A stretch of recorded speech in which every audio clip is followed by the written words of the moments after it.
All right, guys, welcome back for Unit 1, Discussion for Energy and Nutrient Cycles. So we're going to specifically talk about energy and ecosystems and then the nutrient cycles of our ecosystems. So energy cannot be created or destroyed. Instead, it cycles through the ecosystem. This is the same as any physics rule with mass and energy. All of those things are never created or destroyed, just changing shape um, as they move through these transformations. So this can be found in all these different forms: heat, light, chemical energy. And then this energy passes through the different trophic levels. And for our purposes, we're going to look at how it passes from producers to consumers. And you can see our diagram here. We've got our producers at the bottom and then our consumers stacked on top. So when we talk about trophic energy, we are going to define it as the percentage of energy passed from one trophic level to the next. And this actually does vary due to many, many factors like efficiency of the animal and the source material and things like that.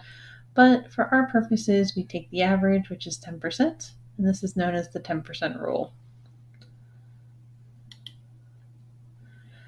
So ecological pyramids, we've got this representation that's down here, and it is a model that shows the different trophic levels in an ecosystem. It'll show organisms or energy or biomass. This one's actually very nice in that it shows all of it. A lot of times you might have a pyramid that only shows one or two instead of all three. And again, we've got producers, primary consumers, secondary, tertiary, and quaternary. Typically, the ones found at the top are going to be your apex predators that don't have anything that eats them. And then decomposers are not shown on here, but they can be found at all levels. So then we're going to move on to nutrient cycles. So we have biogeochemical cycles, and these cycles handle a lot of the key elements in our biosphere that help us out but that aren't necessarily living. So these cycles will also interact and intertwine with each other. So we've got the hydrosphere that'll interact with the atmosphere and things like that. And we've got the carbon cycle specifically and the oxygen and nitrogen cycles.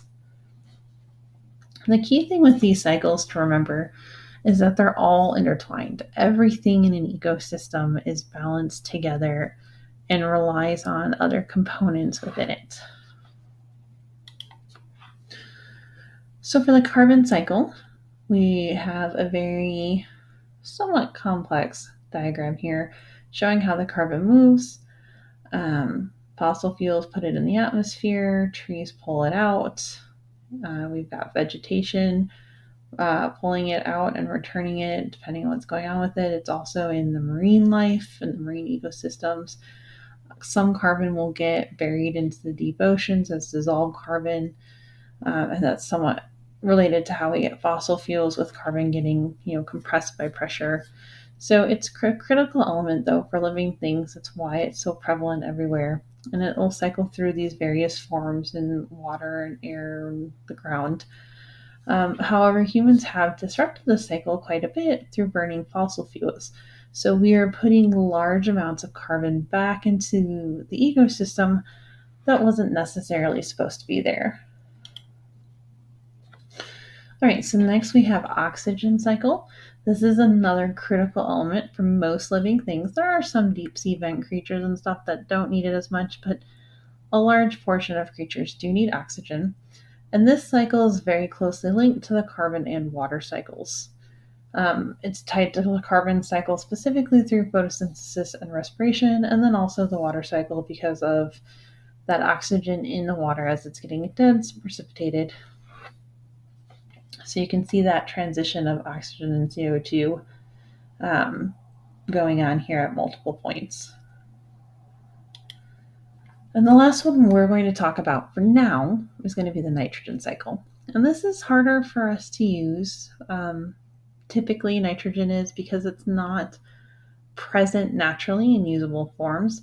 So we as humans actually rely on these really cool bacteria who fix nitrogen for us into usable forms by partnering with plants.